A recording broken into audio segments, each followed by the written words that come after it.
Religious Freedom Restoration Act was enacted by Congress in the early 90s in response to a Supreme Court decision that said that the free exercise clause of the First Amendment, which protects religious exercise, isn't offended by generally applicable laws. So what the RFRA does is declares it an affront on religious exercise if the federal government has a generally applicable law that it applies in a way that substantially burdens religious practice without a compelling interest. And so then the question becomes, the government has an interest in enforcing its immigration laws.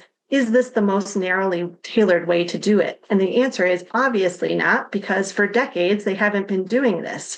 One example that happened the Sunday after inauguration, ICE agents showed up at a church in Georgia during worship services. They were looking for a man who had an ankle monitor. He and his family had crossed the border, immediately turned themselves into CBP a few years ago, and had been given a date to appear before an immigration court.